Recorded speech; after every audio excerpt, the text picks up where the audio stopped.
Isa rin ho sa malaking issue na pinag-uusapan ngayon dito po sa ating bansa at dito ho sa mga sa mga naging biktima, yung mga sabungero ho na kung saan ay di umano'y ipinapatay at ngayon nalantad na ho yung pangalan base po sa testimonya at affidavit ay ito pong si Charlie Atong Ang, yung negosyante, naku, bilyonaryo po ito.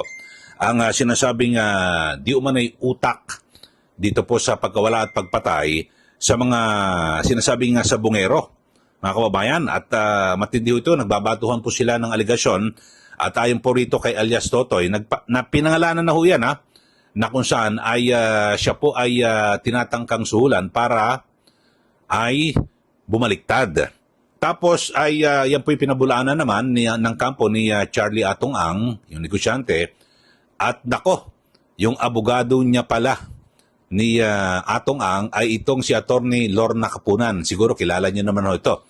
Isa po ito sa talagang matindihong bumabatikos kay BP Sara Duterte at kay dating Pangulong Duterte.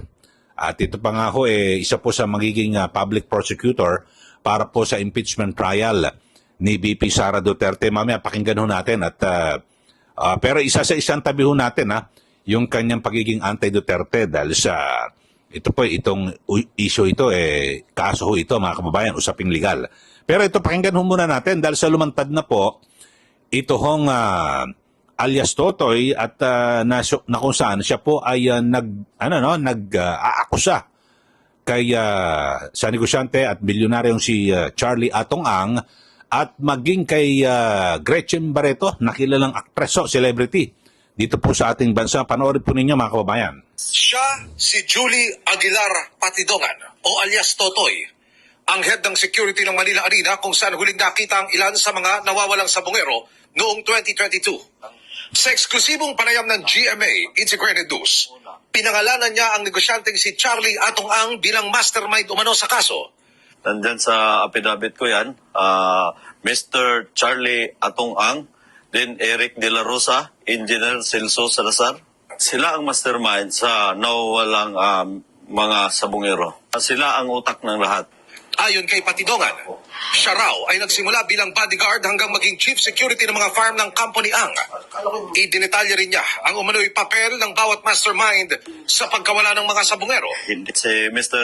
Eric De La Rosa, siya ang nagmamonitor ng mga palabas. Pag alam niya ang tsupi, pinapaalam niya kay Mr. Atong Ang, then mag-uusap sila ni Celso Salazar, then itawag sa akin na i-hold yung mga taong nagtsutsupi.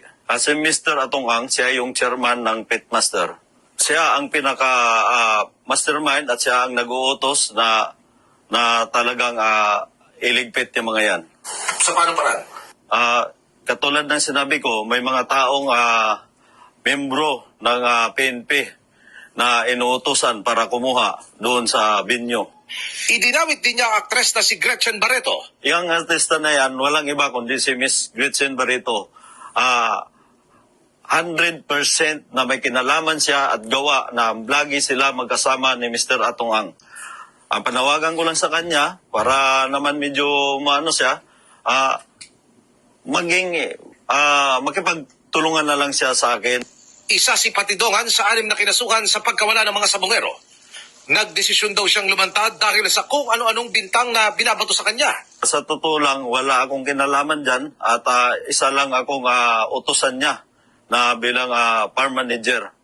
Ngayon lang daw siya lubutang dahil tiwala siya sa hepe ng PNP ngayon. Anya, inalok pa raw siya ni Ang para bawiin ang kanyang salaysay. Ipinakita niya sa GMA Integrated News ang affidavit of recantation na ipinipilit daw papirmahan sa kanya kapalit ng 300 million pesos. Mr. Atong Ang, sabi na nga ng mga matatanda na huwag ka na magtago sa palda ng nanay mo. Binigyan mo ako ng papel na para permahan ko, yung recantation ba yun, na binigay mo sa akin, kapalit ng pera. Sabi ko, hindi ko kayang tanggapin yan dahil buhay ko at buhay ng pamilya ang nakataya dito. At ng mga pamilya ng mga nawawalan sabungero. Nanawagan din siya sa 4 na umano'y mga dating gwardya na lumantad na.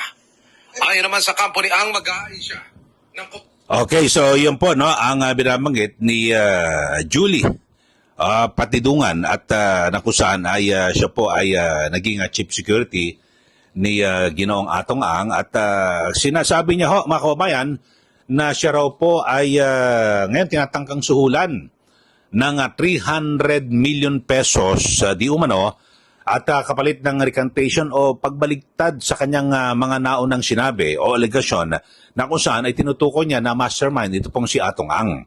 At yun, pinangalanan niya rin po si Gretchen Barreto na sinasabi na talagang meron pong alam dito po sa sa isyung ito.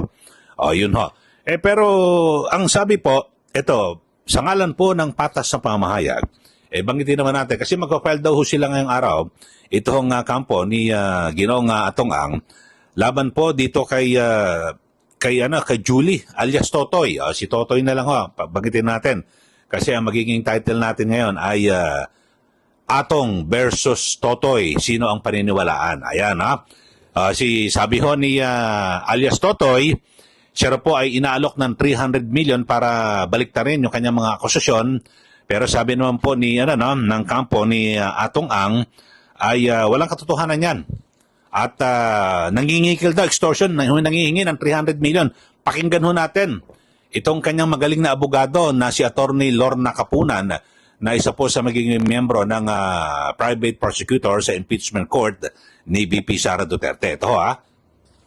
Well, not a libel case, no.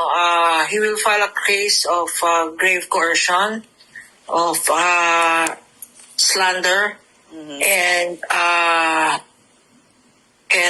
two other things, no. Extortion? Attorney, is extortion one of them? Extortion is one of them and we have evidence. But let me just put this in context, no?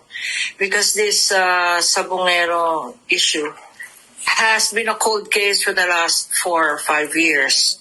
And charged here were those, because to understand it, there are 3 levels of operations, no? There's the level of those who really deal with the Sabongeros, no? Online, no? And then there's a second tier, those who manage the properties. And the level of Atong Ang is in the level of the board of directors, and he has a legitimate board of directors, and among the members of the boards are reputable businessmen. Of course, you mentioned one celebrity is known here, no, Gretchen, and then even the Gretchen chairperson. Sorry, may Gretchen ho dito. Barreto. Attorney. Barreto, right? Have to Hi, specify which Gretchen. Well, anyway, Gretchen, the actress, no? Barreto. Barreto, yes. And like chairman of the Philippine Charity Sweepstakes, so they are reputable business now. Okay, so yun ho mga kababayan, ang tinig at pahayag ni Attorney Lorna Kapunan. So sa madaling salita ay sila raw po ay magsasampa ng kaso at ito ho, no, grave coercion, slander, extortion charges laban po kay alias Totoy. Mga kababayan, at wala raw po katotohanan. So extortion, ang sabi niya, so binabaliktad niya ho yung version ni alias Totoy na kung saan ay nangihingi ng pera ng 300 million pesos para kapalito na wag siyang kumanta. Pero sa kabilang banda naman ay binabanggit ni alias Totoy na siya po ay sinusulan para bumaliktad at meron pa nga siyang na affidavit yung recantation at pinapipirma sa kanya. Mga kababayan. So kayo ho, sino ang paniniwalaan nyo rito? Sino ba? Ito ho bang si Atong Ang o si alias Totoy? Sino nakikita nyo nagsasabi ng totoo? Ako naman ho bilang isang mamahayag ay nais ko po na lahat ho tayo na mga Pilipino, ang pinaka nais ho natin dito ay mabigyan po ng katarungan at mahuli yung tunay na salarin dito po sa pagkawala at pagkamatay di umano ng mga sabongero. Yung mga nawawalan ng sabongero na ngayon kinukumpirma ni Totoy na ipinapatay, ipinaligpit di umano ni Ginoong Atong Ang. So yun po mga kababayan, yun ang talagang pinakaano rito mission nating lahat at ninanais, di po ba? At maging ito pong si Justice Secretary Boying Rimulya ay kumbinsido po sa mga naging pahayag o testimonya ni alias Totoy na talagang may basihan at kapanipaniwala yung kanyang mga aligasyon laban po kay Atong Ang. So yun po. At ang Malacanang ay umeksena na at ito sabi ho, talagang patututukan at patuloy na imbestigahan. Sana po sa pag-eksenang ito ni Pangulong Marcos Jr. o ng Malacanang, matuldukan na po itong kasong ito at talagang maibigay yung tunay na hustisya para po sa mga pamilya ng mga biktimang sabongero. Ito, pakinggan nun natin.